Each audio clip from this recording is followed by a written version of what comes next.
You know, one of the things I'm grateful for is that when I get to speak at a center like this, there's always music first.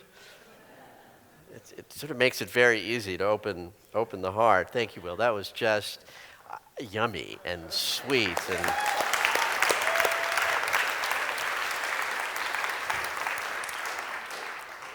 you know, it reminds me of things about principle that I want to talk about today. That's something we all just experienced in you, which was this open heart thing. That before you opened your mouth, you opened your heart, then you do this thing, and we all watch it, and we have an experience. And so what I want to talk about today is that experience that is sometimes called gratitude, and I air quote the gratitude because how this sort of talk came about for myself was trying to define what that is, and it's sort of this inexplicable thing. I don't know what it is, but I know it when I feel it. And I had that experience. I'll probably refer back to that because it's the most recent experience most of you have probably had with this thing that we sometimes call gratitude, that I don't really have any idea what it is, but it's important. It's important to living peacefully. You know, the word of the day is not gratitude, by the way, even though that's what I'm here to talk about. The word of the day is cultivate. That is the word of the day. Cultivate. Why? Gratitude doesn't need your help. Gratitude is part of love, part of the God consciousness that we live in. What we need, however, to do is cultivate our ability to experience more of it. So, not that long ago, I was asked to do some writing for an organization that's based on teaching the principles of gratefulness. And the assignment I got was to write a piece on what gratitude is sort of in the bigger sort of scale, and then write about gratitude in my personal experience. And it was sitting down to write this stuff about gratitude. I was like, I have no idea what this is even. What is gratitude? You know, and I looked it up, and it was like, yeah. I can see that there's a dictionary definition of it, but it didn't satisfy me. The mental idea, the word-driven idea of what gratitude was did not satisfy me to say I know gratitude or I understand gratitude. And so it got me to feeling about what is gratitude. I know that it's a sensation. It's a sensation I feel in my body. And I know when I feel that sensation the most is when I am perceiving something of great beauty. My mother is a little crazy about the moon. This is actually a good thing for our relationship because I'm an astrologer, which, believe me, she has no cognizance of what that is. And there's this great rift. My mother was a scientist. We're both in the field of psychology. I'm a Jungian. She's a Freudian. She's a feminist and a Freudian. I don't know how she figured that out for herself. But at any rate, one of the experiences that I have in my relationship with my mother is that she calls me every full moon, like as if it's the first time it's happened. Mike, I'm watching the full moon. It's amazing. It's beautiful. And I thought of you. I get these messages every month. I got one Friday night. Who saw the moon? Anybody see the moon? A lot of hands raised up. It was beautiful. The super moon, which really just means, you know, the moon orbits in this egg-shaped elliptical thing, and at its perigee, it's closest to us. And when the full moon and the perigee moon line up, it's called a super moon. It happens about every 13, 14 months. It's not as magnificent, you know, phenomenally as Facebook would have you believe. But it's beautiful. It's brighter. It's closer. So I use this as an example and Will's singing as an example. That sensation that is inspired by a thing of great beauty, I believe, is gratitude. Or, more accurately, I believe that sensation is a natural function of my human/divine consciousness in a physical body that we call gratitude. Now, in metaphysics, New Age thought, I'm not talking about science of mind thought, I'm talking about a little further out in the little slightly more hooey version of this consciousness. There's this idea that we are both three-dimensional beings and five-dimensional beings. More simply put, there's more energy about who we are as individuals than just shows up in this thing called a body. So this is not a talk about five-dimensional reality, right? So this is right, but I want to introduce this idea so that wherever you sit in this sort of thought process of energy, I'm talking about the invisible energy that is part of who we are as people, and you feel it whether it's as goosebumps on your skin or anxiety, as sometimes happens when it's moving too fast for our comfort level. I'm speaking into that. It hurts to be alive. This little thing, this tiny compressed body thing, it hurts. Last time I remember it not hurting was like in the womb. It didn't hurt in the womb. It was like this, you know? We just floated around, and if I had a need, I just sort of thought kind of in the direction of the need, and boom, it was filled. You know, and then we're ripped out very suddenly and very horribly into this world.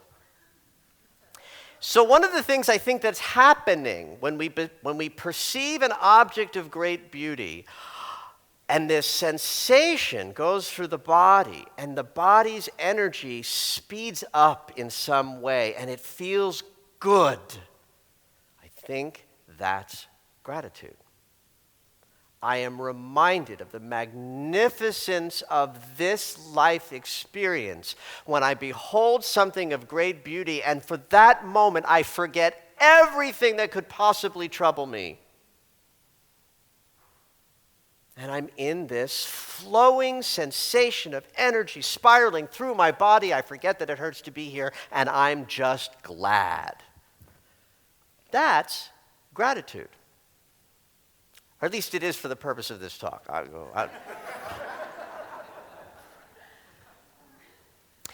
And well, yes, that's funny because truthfully, I really don't know what I'm talking about. But I do know that this thing that I am talking about is universal, that you've all had the experience. You're laughing because you've had the experience. So we're going to call it gratitude. We're going to call it an absence of pain, an absence of anxiety, an absence of frustration and fear, even if it's just for a fleeting second while we're beholding that thing of great beauty. It is a natural state. And it is in that natural state that we feel our most open and our most expansive. And it's part of your birthright as a human being. And something happens along the way that causes a sort of distance between our ability to be in that all the time and the sort of numinous experience when it happens most easily when perceiving a thing of great beauty, like the full moon. I remember when I stepped onto my sort of version of a spiritual path, somewhere in my early 20s. I was always very spiritually curious as a teenager, so it was very natural in my young adult life as a 21, 22, 23-year-old kid living in New York City to meet people and find inspiration to go on a trek that has led me to here. And I remember having a conversation with a woman who, I guess I was talking about God and prayer. And she said, she suggested two things. The first thing she suggested was that every morning I'd just start the day, if I didn't know how to pray, because I was a little Jewish boy, prayer was like Hebrew, which didn't really make a whole lot of sense to me. She said, just start the day with, please, and end the day with thank you. I remember that moment. I got terrified. And I said this out loud. I said, every day?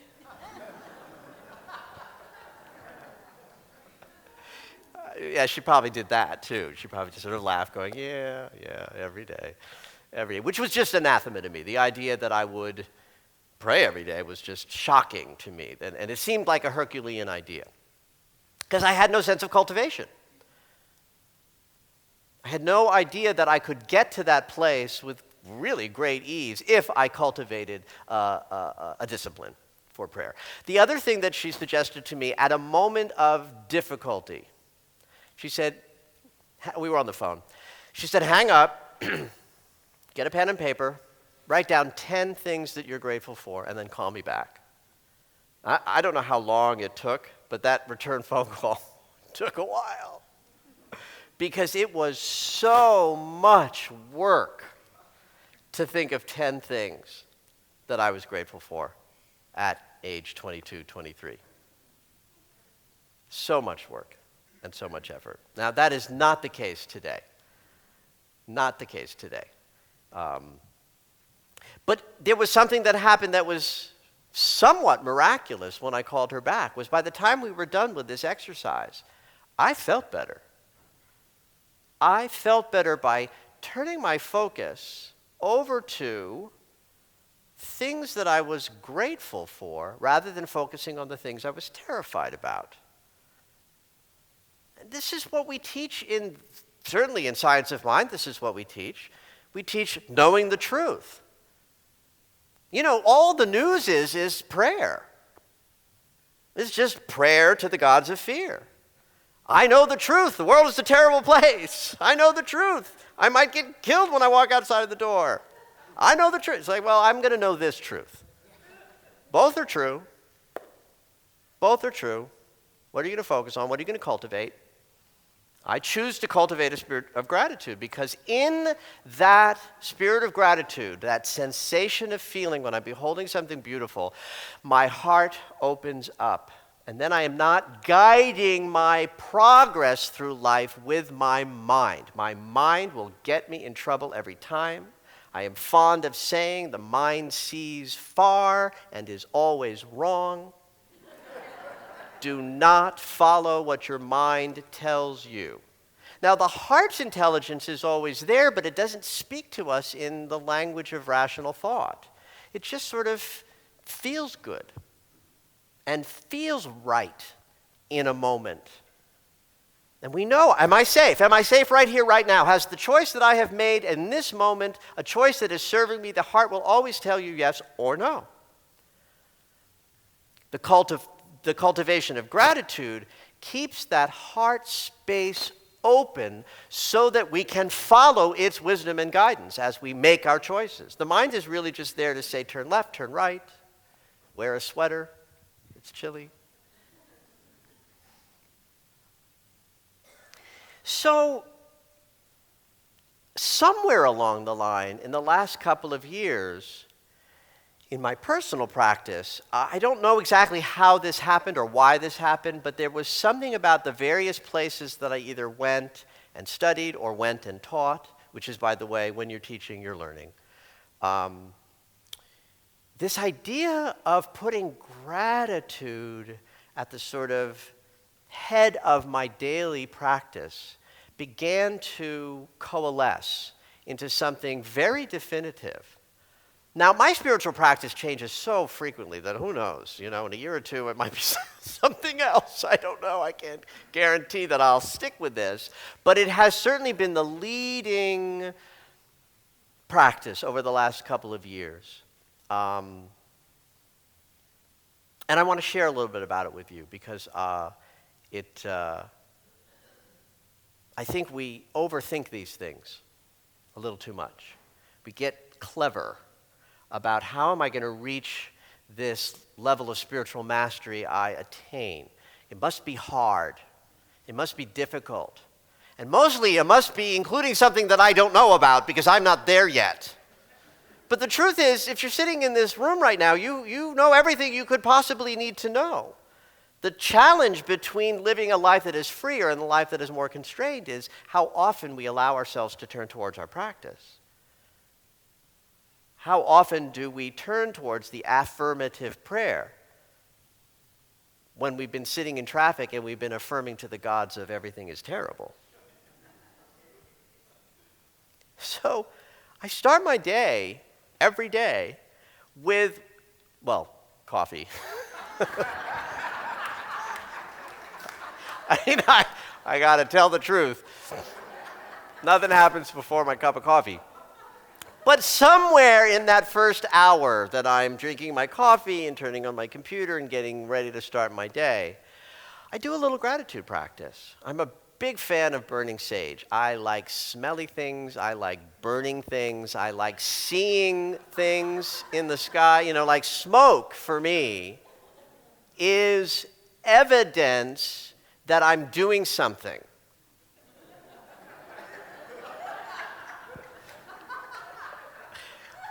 I realize, I maybe have to qualify that. I have no idea what I'm going to say before I open my mouth, so clearly, let me be really clear.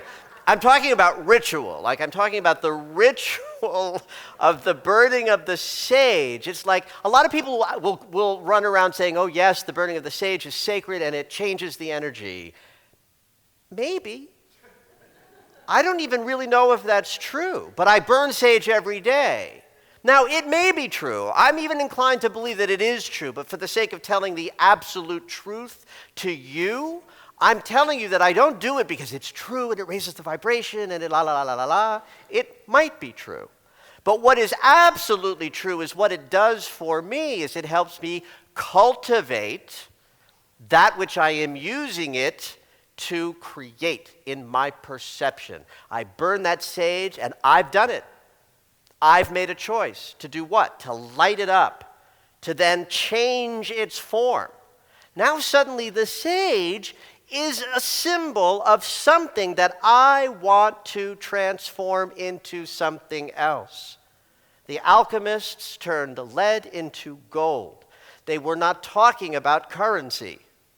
They were talking about anxiety, fear, doubt, lack, limitation, and transforming that into something that ascends and rises above it, something that I value more greatly.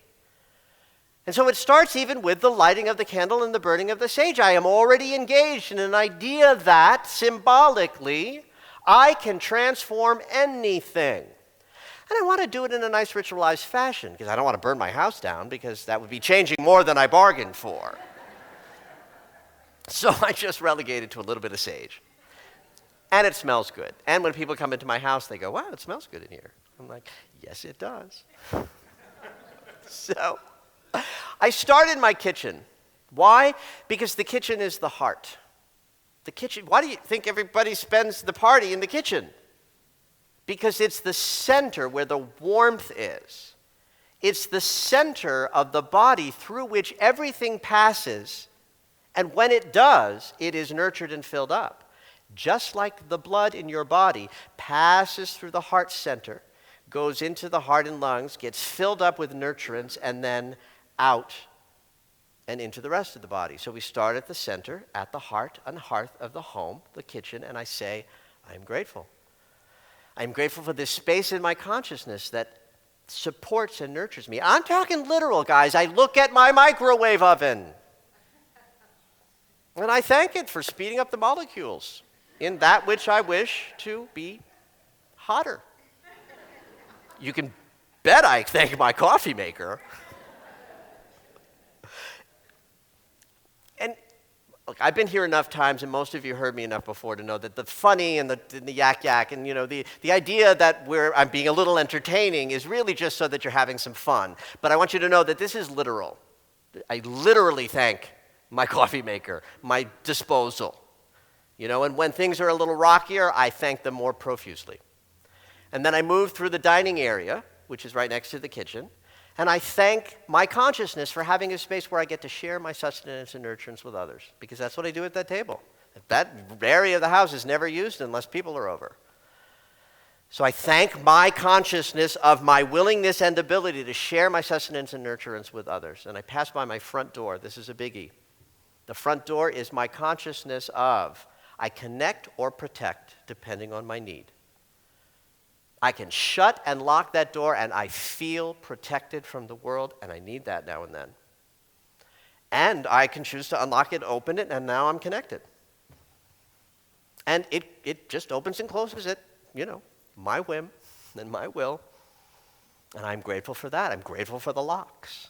And I'm grateful for the fact that it works and opens. Next to that is the area where I do most of my work, my computer, my Skype, where I connect with clients around the world, where I write my books. Express my gratitude for a consciousness that allows me to nurture my gifts and talents and share them with a world who apparently is willing and excited to receive what I have to offer, which was not always the case. It was a long haul to get to that place. So that when I'm there and I'm expressing gratitude for that, I'm expressing gratitude for something that I cultivated and didn't stop cultivating. And as a result of cultivating my desire to share my gifts and talents with the world eventually opened up its arms to that possibility because I cultivated it. See, again, that's the word of the day. I absolutely express gratitude for the little section in my living room where my comfortable couch looks upon my large screen TV. I like to watch TV. Movies, really. I'm not really a television watcher because that would be a whole other talk about how to recover from that. But I have no shame about the fact that I need a kind of relaxing downtime, escapism mentality. We talked earlier about reading books. You know, a lot of people think, oh, Dr. Michael, what kind of books do you read? Well, murder mysteries about serial killers. True story. That's what keeps me grounded, and I'm grateful for serial killer stories. It keeps me balanced, I just, can't contemplate. I need some outlet for my darker, scarier human consciousness. Better it be a serial killer that's fiction than, wanting to kill my neighbors or something. Anyway, off past my meditation chair, where I am grateful for my ability and my consciousness to raise above this world into higher realms of thought and consciousness. My favorite part of the gratitude practice is my houseplants. Houseplants, everybody? Garden, houseplants? If you do not have one, go get one. There is nothing more organically, authentically expressing the gratitude of the mother's good desire to constantly bloom forth and bud than a houseplant. And nothing more revealing how well you're doing this than the state of your houseplant. Because that houseplant will thrive and bloom if you cultivate its needs. If not, it's dead, and then you're like, oh, I guess I'm not paying attention quite the way I need. The bathroom, when was the last time you thanked your toilet? It takes that stuff right away. There are places where they don't have those things. Ours, they just, boom, it's gone in an instant. I love that. I do. So I thank my bathroom's consciousness for giving me a place to release that which no longer serves me, to slough off which is no longer necessary, to treat my body with a kind of sacred cleansing consciousness, and then into the bedroom where it's all about sleep, dreams, and the practice of sacred sexuality. And then I'm done. Now sometimes this practice, 40 seconds, just run through the house with the sage.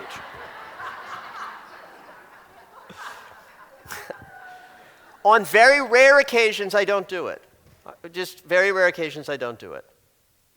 I would certainly like you all to think that I'm just so evolved that it's like, yes, every day, and I wear white robes, and And years ago, I probably would have spoken about it in such a way to leave you with that illusion. But I'm here to tell you I'm not perfect at this, but I am diligent. I am diligent. It is a daily practice. And I don't do it every day.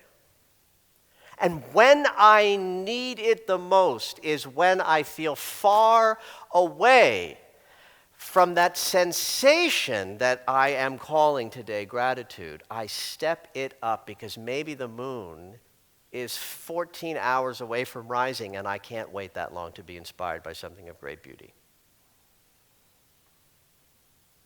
And so I go deeper. I was talking to a sort of friend slash client slash protege of mine just the other day. He's a young spiritual teacher just coming up, and I just recognized right where he is. He's right at that place in his spiritual development where he knows that the practice changes how he is feeling, and he's now willing to do it. I remember that spot. I remember that place. It was about 10 years ago where I was like, I remember I was struggling with some writing of my first book, which I believed at that time was never going to be finished and never going to be published, because that's what it felt like. And I went up to the spiritual center where I was the music director, and I was like, oh, I'm struggling so much with my writing. And Rev Mel said, are you praying about it? And I said, no. And she said, why not? And this is out of my mouth, it flew the words. I said, because it might work.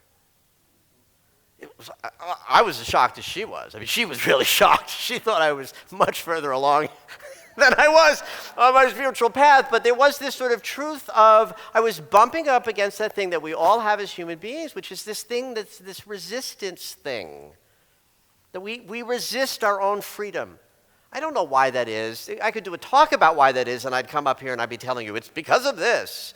You know, and I'd be right on that day, but that's not what I'm here to talk about. What I'm here to talk about is that as you cultivate a simple experience of finding the things in your life right in front of you that you can be grateful for, you will find a shift in your experience in that moment. It works right there on a Tuesday. And all you have to do is look at the very thing that's in front of you. You don't even have to try very hard. Look at what's right in front of you. It's like, oh. If it's a book, I'm grateful for that. You know, if it's the TV, I'm grateful for that. If you're in traffic, be grateful for your car.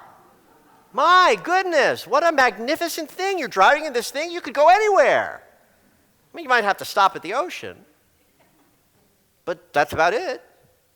I'm sure you can find a ferry somewhere and then keep going. Your capacity to cultivate gratitude is built into the mechanism itself. The opportunity is everywhere you turn.